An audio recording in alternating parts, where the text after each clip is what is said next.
Marilah panjatkan puji syukur kehadirat Allah Subhanahu wa taala biqaulina alhamdulillahi rabbil alamin, yang telah melimpahkan rahmatnya kepada kita semua sehingga dapat berkumpul di acara pengajian rutinan sore hari ini dengan keadaan sehat walafiat. Salawat dan salam senantiasa kita sanjungkan kepada junjungan kita Nabi Muhammad sallallahu alaihi wasallam, kepada keluarga, sahabat serta umatnya hingga yaumil qiyamah. Hadirin jamaah rahimakumullah, saya selaku pembawa acara akan menyampaikan susunan acara pada sore hari ini. Yang pertama, pembukaan. Yang kedua, mau'izatul hasanah. Yang ketiga, tanya jawab. Dan yang keempat, doa. Untuk membuka acara pada sore hari ini, mari kita buka acara dengan suratul Fatihah. على هدينية وكل نية صالحة وبالإجابة الصالحة. الفاتحة. أعوذ بالله من الشيطان الرجيم. بسم الله الرحمن الرحيم. الحمد لله رب العالمين الرحمن الرحيم مالك يوم الدين إياك نعبد وإياك نستعين اهدنا الصراط المستقيم صراط الذين أنعمت عليهم غير المغضوب عليهم ولا الضالين. Meningkat acara yang kedua yaitu mau'izatul hasanah yang akan disampaikan oleh guru kita Al-Ustaz Sigit Sunaryanto selaku Ketua MUI Bali, yang bertema mengaplikasikan nilai-nilai sholat dalam kehidupan sehari-hari. Kepada Ustaz Sigit Sunaryanto, waktu dan tempat kami persilahkan. Allahumma sholli ala Muhammad.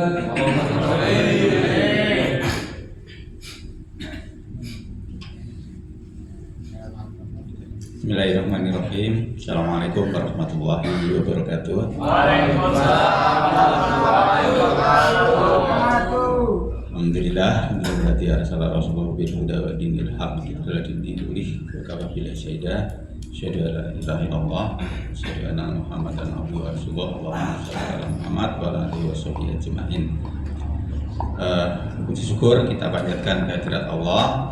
Salam dan sholawat semoga senantiasa bagi Rasulullah, salam keluarga, sahabat-sahabat, kerabatnya dan juga pengikut-pengikutnya. Mudah-mudahan kita termasuk yang nanti diakui sebagai pengikutnya sehingga bisa mendapatkan syafaat di yaumil akhir. Bapak, ibu-ibu, rekan-rekan semuanya yang kami hormati, yang dirahmati Allah, ya, kembali kita bisa bersilaturahim ya, bulan yang lalu ya, dan alhamdulillah kita masih dikasih waktu oleh Allah ya, sehingga hari ini kita bisa kembali bersilaturahim ya. Tadi temanya disampaikan adalah mengaplikasikan nilai-nilai sholat dalam kehidupan kita sehari-hari ya. Setelah kemarin kita bulan yang lalu temanya adalah tentang bagaimana rukun Islam secara keseluruhan dalam kehidupan kita, atau temanya berawal dari kata-kata yang baik ya, insya Allah akan membangun manusia yang berkarakter baik atau berkarya baik. Amin. Ya, sekarang ya kita melangkah kepada masalah bagaimana sekarang membangun karakter atau kebiasaan-kebiasaan kita yang baik ya. Kalau orang itu bisa pinter, ya, itu bisa dengan belajar sendiri, bisa dengan sekolah, kan itu. Sesungguhnya sekolah itu didirikan untuk menjadi fasilitas agar orang menjadi pinter lebih mudah. Jadi sekolah itu sebenarnya fasilitas dari pemerintah untuk menjadi sarana agar anak-anak kita itu menjadi pintar dengan mudah. Itu sekolah. Ya, apakah tanpa sekolah orang bisa tidak bisa pintar? Bisa, dengan belajar sendiri ya, bisa saja kan. Tapi itu lebih sulit ya. Dibiayai pemerintah, disubsidi dan lain sebagainya dengan biaya yang besar. Ada sekolah itu supaya anak-anak kita menjadi mudah untuk menjadi pintar. Nah, itulah pendidikan, sarana pendidikan. Nah, maka sesungguhnya sholat itu adalah sarana yang Allah berikan kepada kita umat Islam agar menjadi pengantar kita lebih mudah menjadi orang yang baik. Ya, menjadi orang yang baik itu sholat itulah yang Allah berikan pada diri kita. Ya. Kemudian kalau dianalogikan dengan sekolah, apakah orang yang sudah sekolah semuanya bisa menjadi pintar? Belum tentu, gitu kan. Bolos terus, lompatin pagar terus, ke kantin aja kerjaannya gitu. Ya nggak pinter-pinter kalau gitu kan. Uang SPP pakai judi online, ya nggak pinter-pinter. Jadi tidak semuanya orang yang sekolah memang bisa menjadi pinter. Tapi idealnya orang yang sekolah itu tujuannya agar mempermudah orang menjadi pinter. Ya. Maka demikian juga sholat. Sholat adalah fasilitas dari Allah untuk mendidik kita menjadi baik. Tapi apakah semuanya orang yang sholat dalam tanda kutip secara ritual, secara fikih akan menjadi orang yang baik? Ternyata belum tentu. Yang di LP banyak itu yang sholat, kelihatannya sholat. Yang di KPK juga banyak itu yang sholat. Ya. Tapi kenapa tidak pinter? Ada tidak baik. Padahal dia melakukan sholat. Berarti ada yang kurang tepat di dalam mengaplikasikan sholatnya, atau sholatnya tidak bisa mendidik dia untuk menjadi orang yang baik. Ya. Kalau sekolahnya benar, orang akan menjadi pintar. Kalau orang sholatnya baik, maka dia akan menjadi orang yang baik. Ya. Ini rumusnya kira-kira seperti itu, memudahkan kita. Allah kan ibadah dari 5 rukun Islam. Kata-kata kita, syahadat kita, kata-kata yang baik itu kan dalam setiap waktu harus keluar sebenarnya dengan bismillah, alhamdulillah dan lain sebagainya. Innalillah, masya Allah, subhanallah, semuanya kita sering. Kemudian yang sifatnya lebih kepada meningkat, sholat 5 kali minimal kita kerjakan. Laki-laki ya. Kalau ibu-ibu kan enggak. Kalau laki-laki kok tidak sholat berarti agak ada kecenderungan ibu-ibu. Kalau ada laki-laki bilang sholat itu halangan, nah, ibu-ibu gitu berarti. Jadi sholat adalah 5 kali kita lakukan dalam sehari. Ya. Sangat tinggi frekuensinya. Karena apa? Karena pentingnya mendidik kita menjadi orang yang baik. Turunkan perintah sholat, bahkan kalau dalam beberapa riwayatnya kan sampai 50 kali kan, atau ada yang mengatakan 50 rakaat kan, tapi 50 kali kan, seperti itu ya. Tapi atas saran daripada para nabi-nabi terdahulu akhirnya menjadi 5 kali. 5 kali saja masih banyak juga yang lubang-lubang. Nah, tapi 5 kali, kenapa 5 kali? Karena luar biasa pentingnya sholat untuk mendidik diri kita menjadi baik. Sudah 5 kali saja masih banyak yang tidak baik. Nah, apalagi kalau bolong-bolongnya lebih banyak lagi. Ya. Kemudian tadi apakah orang yang tidak sekolah tidak bisa pintar? Bisa saja. Apakah orang yang tidak sholat tidak bisa menjadi baik? Bisa saja. Tetapi beda baiknya orang yang sholat dengan baiknya orang yang tidak sholat. Ya. Atau upaya untuk menjadi baik orang yang tidak sholat jauh lebih berat daripada orang yang mengerjakan sholat dengan baik untuk menjadi baik. Sangat lebih mudah. Tapi disinilah yang kemudian menjadi bahasan kita. Bagaimana sholat yang bisa mengantarkan kita menjadi baik? Bagaimana bisa sholat yang bisa menjadikan kita terdidik, mampu melakukan tuntunan-tuntunan Allah dengan baik? Ya, sholat yang seperti apakah seperti itu? Itu yang mungkin nanti yang hari ini kita akan ingin bahas. Sebagai pengantar, ya mungkin kita sudah sering mendengar ini cukup populer. A'udzubillahi minasyaitonirrajim. Bismillahirrahmanirrahim. Ya ayyuhalladzina amanu sta'inu bisobri wa sholat. Innallaha ma'as-shabirin. Ya, hai orang-orang yang beriman, jadikanlah sholat dan sabar itu sebagai penolongmu. Karena sesungguhnya yang ditarik ini adalah sabar itu sesungguhnya Allah bersama dengan orang-orang yang sabar. Jadi Ini mufasir ada beberapa pendapat gitu kan. Ya itu dua hal yang syarat, tapi ada yang mufasir yang mengatakan sholat itu akan mendidik kita menjadi orang yang sabar, dan sholat yang mendidik kita menjadikan sabar, maka itulah yang akan menjadikan sholat itu penolong kita. Tapi kalau sholat tidak menjadikan kita sabar, maka ya tentu tidak akan menjadi penolong bagi kita sholat itu. Jadi sholat harusnya menjadikan kita orang yang sabar. Tapi yang jelas bahwa sholat dan sabar itu akan menjadikan media penolong bagi kita dari Allah. Kemudian sholat mendidik perilaku kita agar perilaku Islami.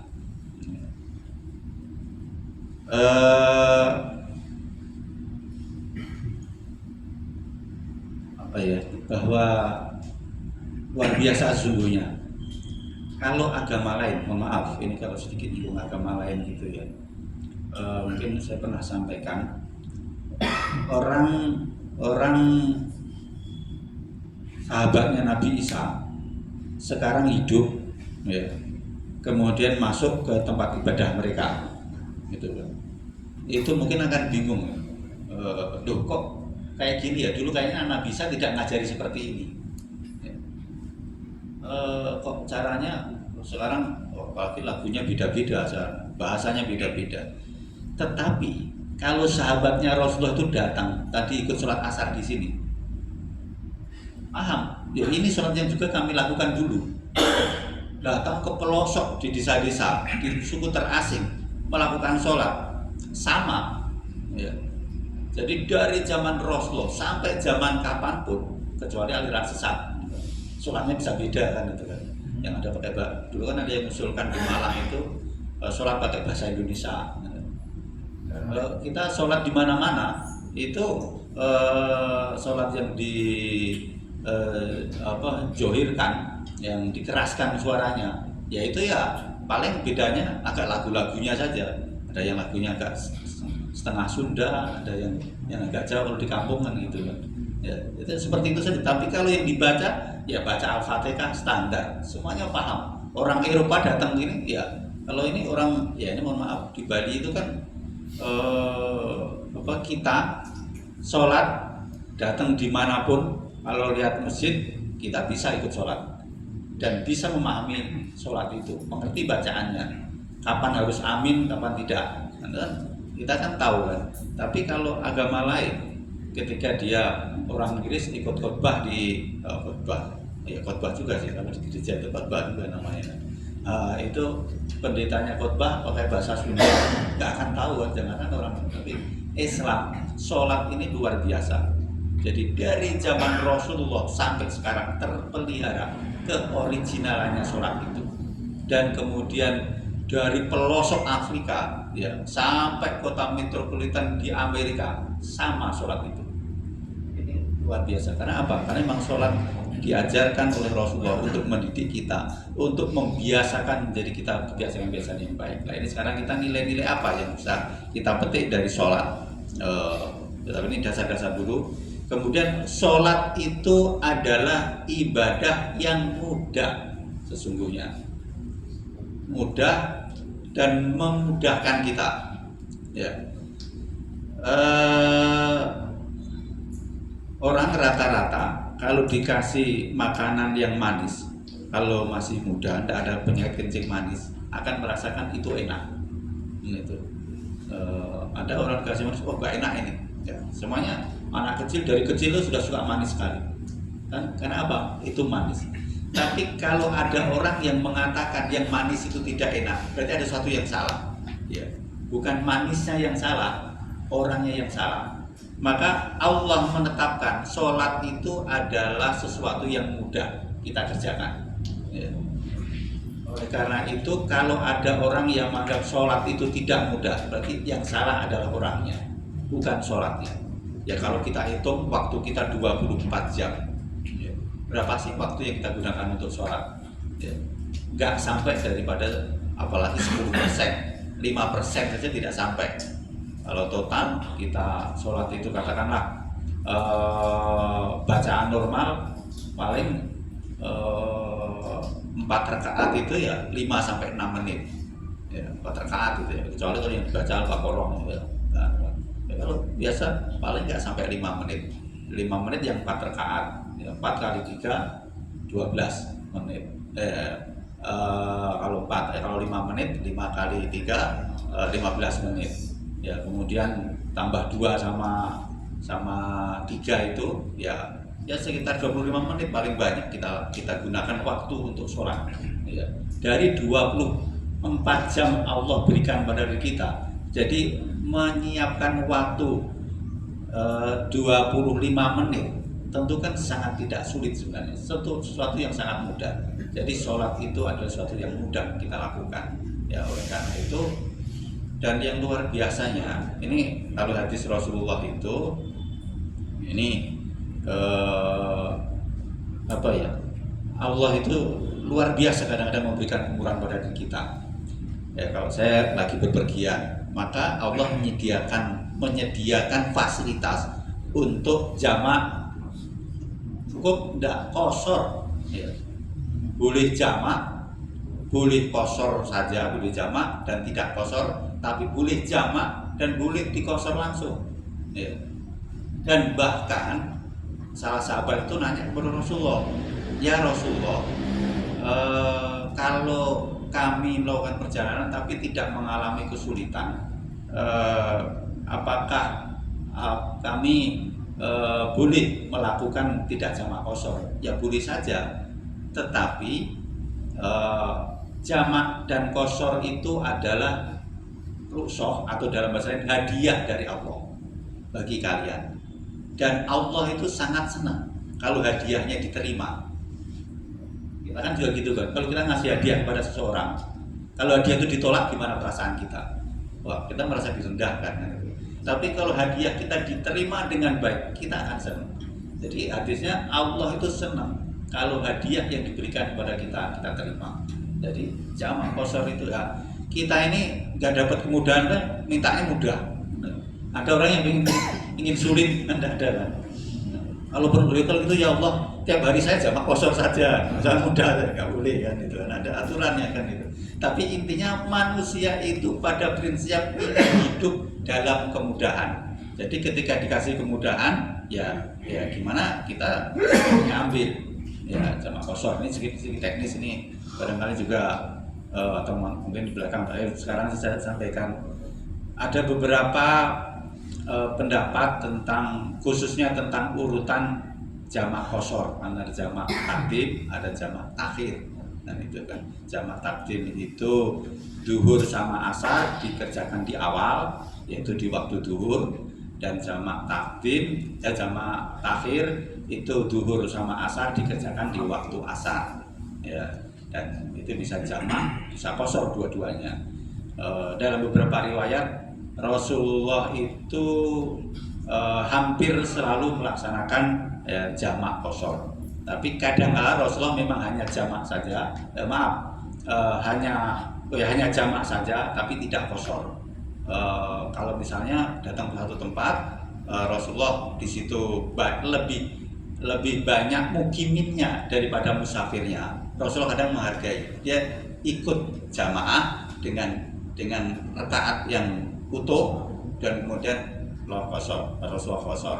Tapi Rasulullah tidak pernah meninggalkan kosor kalau berpergian. Jadi itu.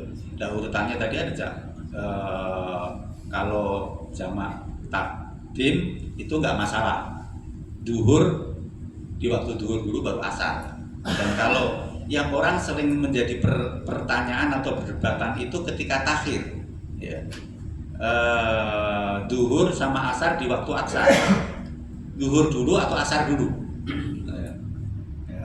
Kalau sebagian besar ulama berpendapat nama duhur, nama asar ini nama waktu, nama maghrib, nama isya ini nama waktu.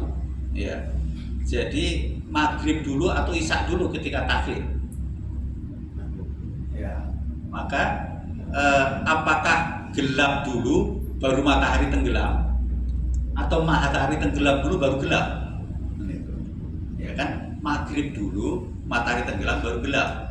Jadi walaupun ini sebagian besar ulama berpendapat bahwa walaupun jamak takhir urutan itu tidak boleh dirubah.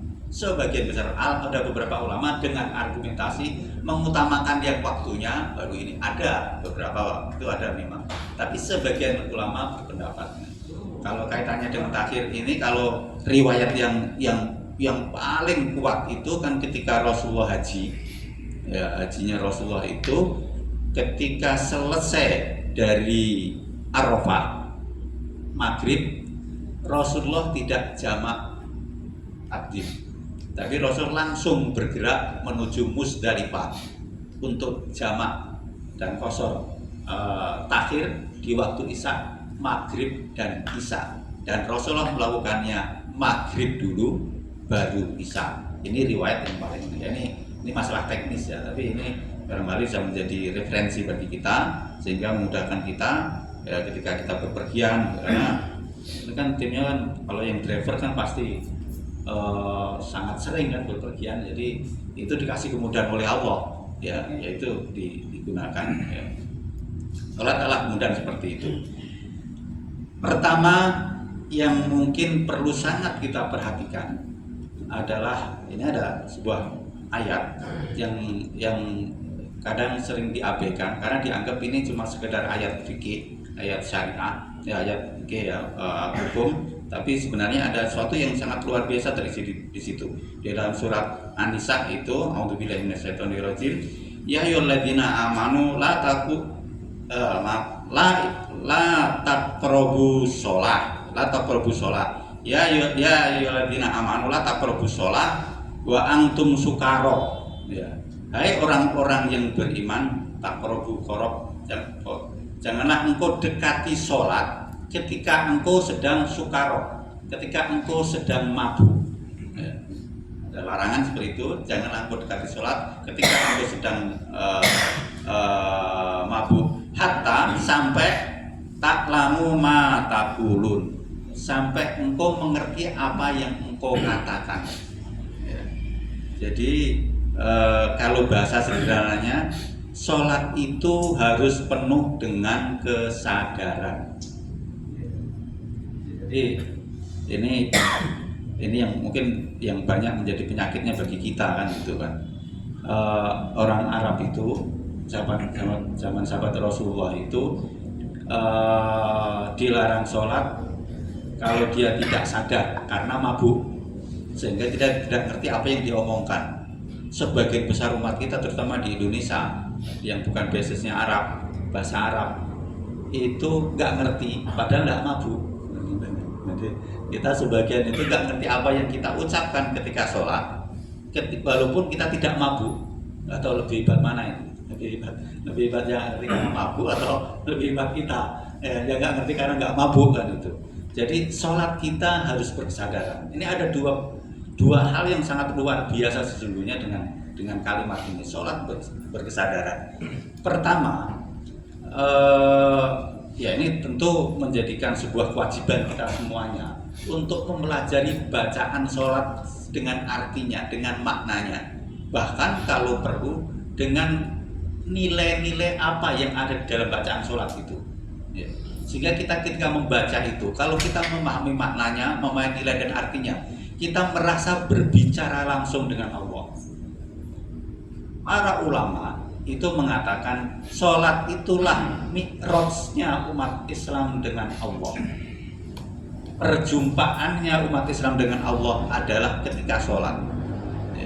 Jadi kan oleh karena itu perintah sholat itu diturunkan ketika mi'raj, Isra Mi'raj, ketika Rasulullah bertemu dengan Allah. Maka kita mendapatkan bonus dari mi'rajnya Rasulullah itu dengan sholat kita ini. Jadi sholat itu adalah mi'raj kita bertemu dengan Allah, mi'raj kita dengan Allah, bertemu dengan Allah. Maka gunakanlah pertemuan kita dengan Allah itu dengan sebaik-baiknya, dengan cara ya kita menyadari apa yang kita baca itu, apa yang kita ucapkan ketika sholat itu, kita sadari dan kita pahami. Kalau kita pahami dan kita tahu isinya, ya ketika bilang alhamdulillahirabbil alamin, engkau terpuji ya Allah, kita bayangkan bahwa Allah memberikan kita banyak, ya, Ar-Rahmanir-Rahim, begitu banyaknya rahmat Allah. Maliki Yaumiddin, ya Allah, aku akan berjumpa denganmu kelak nanti di yaumil akhir. Ya, Iyyaka na'budu wa iyyaka nasta'in.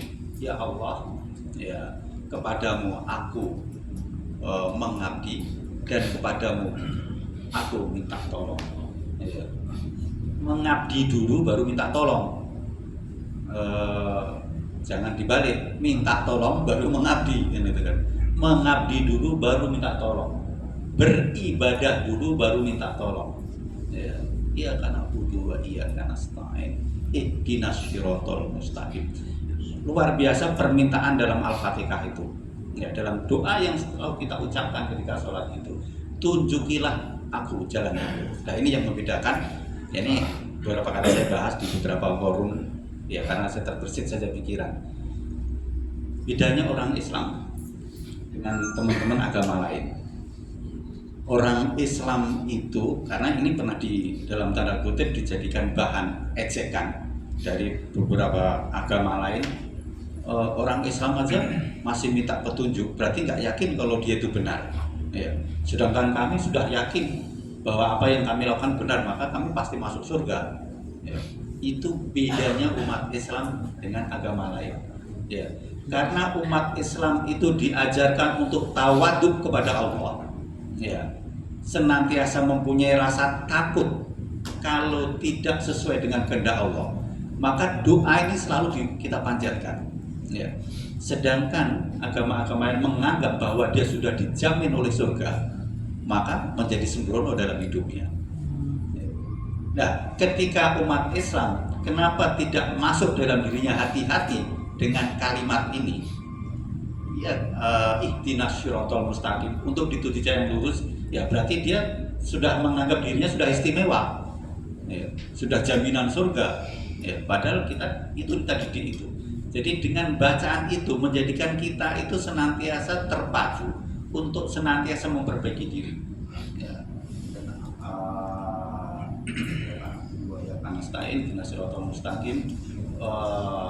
Ada 3 kriteria. Ya. Siratal ladzina an'amta 'alaihim,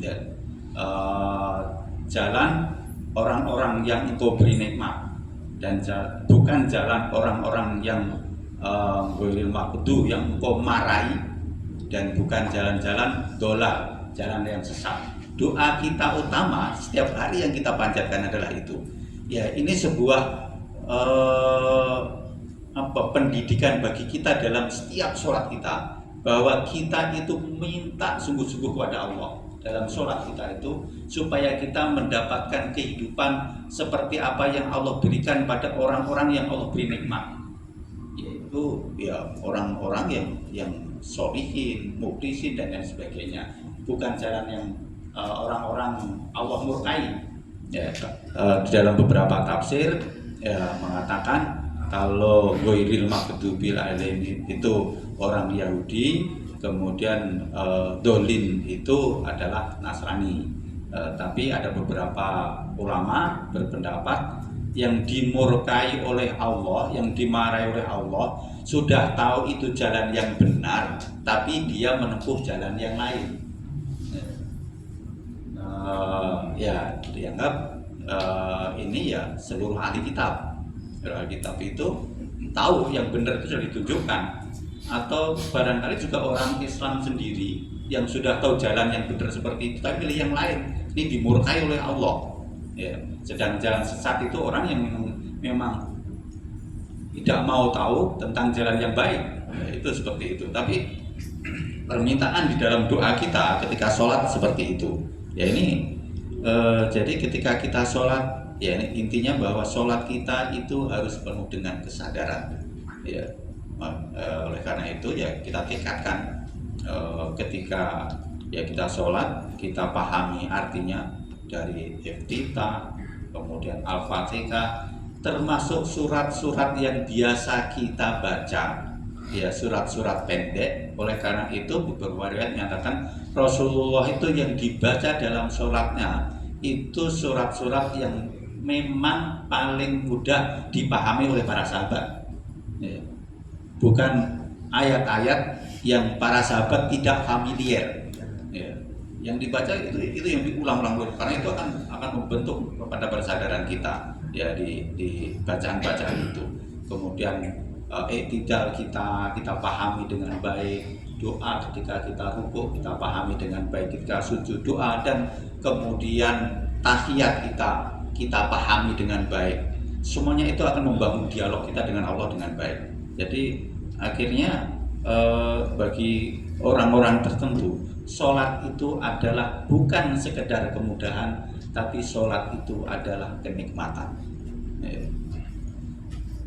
Kalau yang masih bujang-bujang atau kita yang pernah bujang, kalau ngapelin orang yang disayangi itu kan, itu kan pengen cepet-cepet atau pengen lama-lama? Pengen lama-lama gitu kan. Kalau nggak diobrak-obrak calon mertua nggak pulang. Jadi pengennya lama-lama ketemu, gitu kan. Nggak ketemu sebentar aja, kok lama sih? Sehari serasa setahun, ya kan gitu. Ya, karena dengan ketemu dengan orang yang dicintai, akan dicintai tadi kan. Nah, maka bagaimana kita ketemu dengan Allah? Kalau kita memang mencintai Allah, maka kita sangat berasik masuk ketika kita sholat berjumpa dengan orang dengan pihak yang kita cintai. Nah, kalau ada orang yang tidak betah bertemu dengan Allah, penjahat itu kalau ketemu dengan polisi pasti takut, khawatir aja kan, gimana menghindarkan gitu kan. Kita melakukan pelanggaran itu dengan pihak yang ingin menegakkan aturan, pasti kita nggak tenang, pengennya menghindar saja. Ya, atau di kantor saja, misalnya tadi ada kesalahan gitu kan, itu kalau mau ketemu sama siapa yang itu pasti kita pengennya menghindar. Kalau ketemu pengen cepet-cepet pergi. Ya. Oleh karena itu ketika ada orang Islam ya, kok tidak menikmati sholat atau sholatnya ingin cepat-cepat, bertanya, Mas kok cepatnya sudah hafal? Katanya sudah hafal, makanya sholatnya cepat kan itu. Ya itu ya ada pertanda, ada tidak kenikmatan ketika berjumpa dengan Allah. Berarti ada sebuah pertanda kecintaannya kepada Allah mulai meluntur. Ini salah satu parameter. Jadi bagaimana menjadikan sholat itu sebuah kenikmatan bagi kita dan kita menjadi terus menerus menjadi baik. Ya, ini berapa menit lagi ini?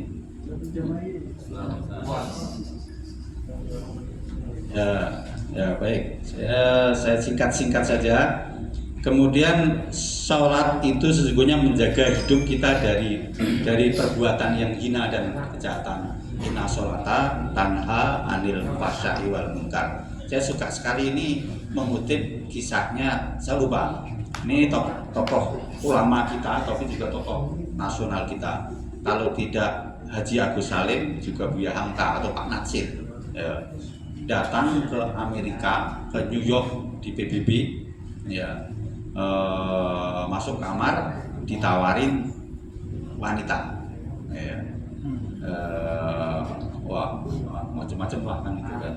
Tapi apa yang terbesit dalam pikirannya tokoh kita ini, kalau saya melakukan itu besok subuh apa yang akan saya ucapkan di hadapan Allah,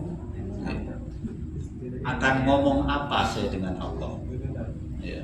Itu dalam pikirannya tokoh kita ini, ulama kita ini. Apa yang akan saya katakan dengan Allah kalau malam ini saya melakukan ini. Ya. Jadi kalau kita ingat bahwa nanti akan berjumpa dengan Allah, maka kita akan berusaha menjaga diri kita dari perbuatan yang haram dan perbuatan yang hina. Mau duhur ini, ngomong apa nanti dengan Allah? Ya, tapi problemnya duhurnya nggak berasa ngomong dengan Allah. Ya akhirnya lakukan aja kesalahan itu. Ya. Tapi kalau kita merasa ketika duhur akan bertemu dengan Allah, akan ngomong Al-Fatihah, ihdinas siratal mustaqim. Tadi kok gitu? Tentu menjadi keluh lidah kita. Jadi sholat itu akan menjaga kita dari perbuatan haram, rendah dan hina. Ya, tanha anil fahsya'i wal munkar, menjauhkan kita, menahan kita dari perbuatan fahsya dan munkar. Ya, dari subuh kita terjaga karena akan datang waktu zuhur. Ketika waktu zuhur akan datang kita waktu asar. Ya, waktu asar akan datang waktu maghrib. Waktu maghrib sudah dekat isya. Sudah isya kita segera istirahat. Ya, istirahat nggak mikir lagi. Tapi ya dunia gelap ya, baru alam bisa ini. Ya, waktunya panjang itu sampai subuh dunia gelap. Ya, jadi sesungguhnya sholat itu akan menjaga kita dari perbuatan keji dan mungkar. Ya. Dan kemudian ya ini intinya saja. Sering kita dengar dari ustadz bahwa sholat itu mendidik kita dari perbuatan dari gaya hidup yang bersih. Ya, karena salah satu syarat sahnya sholat adalah wudhu. Jadi orang Islam itu hidupnya harus bersih. Ya. Bersih khususnya dalam hal ini fisiknya, tapi tidak kurang penting adalah bersih hatinya. Ya, karena itu doa ketika wudhu ya, kita itu mendapatkan kebersihan karena kepada sifat, tapi fisik kita. Jadi kita setiap akan melakukan sholat dididik untuk menjadi orang yang bersih. Mohon maaf, ini bukan maksudnya rasis atau etnis gitu ya, tapi ketika saya tinggal di daerah minoritas Islamnya, dulu dalam tanda kutip saya akhirnya paham dengan hadis-hadis bagaimana bedanya orang yang wajahnya tersapu air wudhu dengan wajahnya orang yang tidak tersapu air wudhu, sangat beda. Ya. Orang yang terbiasa tersapu air wudhu, wajahnya lebih cerah dan murah senyum. Ya. Jadi dulu kita bisa membedakan ini muslim atau tidak. Gitu. Kalau sekarang sudah agak susah ya karena sudah interaksinya luar biasa. Tapi orang yang tidak tersapu air wudhu, wajahnya suram dan sulit senyum. Ya mungkin yang pernah ke Bali atau ke daerah itu mungkin bisa merasakan itu. Ya oleh karena itu wudhu itu luar biasa manfaatnya. Tapi harus kita pahami benar, bukan hanya sekedar membersihkan ketika wudhu, tapi wudhu itu mendidik kita untuk mencintai hidup bersih. Ya. Wudhunya iya, tapi orang saya bilang kemprohnya luar biasa, joroknya luar biasa, ya benar juga. Jadi wudhu mendidik kita untuk mencintai bersih. Bersih menjadikan kita nyaman, orang di sekitar kita akan nyaman. Ya kan? Dengan kita bersih, kita nyaman, orang sekitar kita akan nyaman. Menjadikan hidup pergaulan kita menjadi nyaman, atau lingkungan hidup kita itu menjadi nyaman. Ya, itu adalah wudhu. Dan kemudian sifatnya lagi dimulai dengan takbiratul ihram. Saya ulangi sedikit. Kita melalui sholat dididik bahwa aktivitas kita setiap hari harus senantiasa didasari ibadah kepada Allah, semangat ibadah kepada Allah, karena Allah. Ya. Jadi nganter barang karena Allah, ya. Ngangkat barang di gudang karena Allah, ya. Nyatet apapun karena Allah. Semuanya karena Allah, dimulai dengan bismillah dan semuanya karena Allah akan bernilai pahala. Satu. Yang kedua akan menjadikan kita melakukan perbuatan itu dengan sebaik-baiknya. Karena merasa bahwa kita melakukan itu karena Allah. Malu dong dilihat Allah. Kok melakukan sesuatu asal-asalan. Jadi dengan kita memahami takbiratul ihram akan menjadikan kita itu totalitas dalam melakukan pekerjaan kita. Akan sebaik-baiknya melakukan pekerjaan kita. Jadi mulai sekarang yaitu ketika kita memulai pekerjaan, yaitu dengan bahasanya takbiratul ihram, ketika kita memulai pekerjaan ya bismillah. Kita bismillah itu ingat bahwa ini adalah dalam rangka mengabdi kepada Allah. Ya. Dan kemudian ya tadi baca Al-Fatihah seperti itu, dan kemudian gerakan antara satu dengan satu gerakan itu selalu kita ya kecuali tidak ya, selalu kita dengan Allahu Akbar. Ibadah yang paling dinamis setahu saya dari agama-agama lain adalah sholat. Ya. Orang Islam lah yang gerakannya itu dinamis, nggak ada diamnya. Hidup kita ini harus dinamis, nggak boleh mandek. Jadi sholat mengajarkan kita untuk hidup dalam kedinamisan. Ya, kalau ada orang Islam sukanya mandek, ada yang salah. Orang Islam itu harus mencintai perubahan, pembaharuan, kemajuan dan lain sebagainya. Hidupnya harus dinamis orang Islam itu. Jadi nggak ada itu zona nyaman. Ya. Hidupnya orang Islam dididik, tetapi dinamis dalam apa? Dinamis dalam rangka Allahu Akbar. Jadi orang Islam harus dinamis, atau dalam kata lain, orang Islam itu harus senantiasa memperbaharui dan memperbaiki diri dalam setiap kesempatannya, dalam setiap aktivitasnya.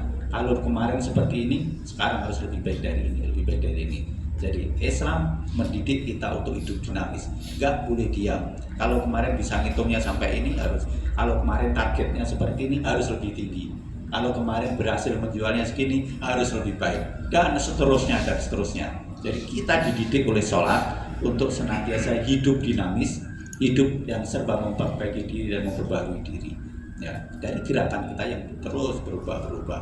Ya, kemudian ya ini sujud dan ruku, ya bacaannya macam-macam. Yang biasa subhanallah Rabbil Azim, ada subhan rabbul malaikatu waruh, ada subhanallahumma wa bihamdihi, astaghfiruka wa atubu ilaih, ada beberapa macam. Tapi intinya bacaan-bacaan sujud itu bertasbih kepada Allah, ya, mensucikan Allah. Orang Islam itu harus berprinsip ketika dia mengalami nasib yang tidak sesuai dengan yang dia inginkan, atau bahasa kasarnya terpurukan, harus prasangka baik terus kepada Allah. Subhanallah, Maha Suci Engkau ya Allah, ya, tidak menyalahkan Allah. Ya. Orang yang seperti itu akan menjadikan dirinya optimis dan kemudian mampu melalui kesulitan-kesulitan yang dihadapinya dengan sebaik-baiknya. Ketika nilai-nilai sujud itu kita pahami dengan baik, maka kita tidak akan pernah merasa pesimis, tidak akan pernah merasa putus asa dalam hidup kita. Jadi sholat mendidik kita untuk menjadi orang yang tangguh, ya, di dalam kehidupan sehari-hari, ya, dengan kita sujud dan kita ruku kita itu. Kemudian sholat, ya, at-tahiyat luar biasa. Jadi inti at-tahiyat, ya, selain penghormatan kepada Allah, at-tahiyatul, ya, ada beberapa macam versi. Kemudian salam kepada Rasulullah, ada beberapa riwayat yang mengatakan yang pertama itu at-tahiyatul lillah, at-tahiyatul mubarakatus dan sebagainya. Ucapannya Rasulullah ketika datang ketika Mi'raj, dijawab oleh Allah, assalamualaikum, ya, hai Rasulullah, salam. Dan kemudian Rasulullah ibadilah disolikin, Rasulullah menjawab, dan juga orang-orang solehah yang soleh dan solehah yang di belakang saya. Alam semesta menjawab, asyhadu alla ilaha illallah wa asyhadu anna muhammadar rasulullah. Allah ini memang Tuhannya alam semesta benar-benar, dan Muhammad ini memang benar-benar utusannya Allah. Kemudian kita semuanya menjawab dengan sholawat kita, ya, Allahumma sholli ala Muhammad wa alihi wasallam dan seterusnya. Jadi ketika kita mampu merasakan gimana ketika kita membaca at-tahiyat itu, lihat fragmen ketika Rasulullah datang Mi'raj mengucapkan penghormatan kepada Allah, Allah menjawab salam kepada Rasulullah, dan Rasulullah juga kemudian mendoakan salam itu untuk kaumnya, dan kemudian alam semesta menyaksikan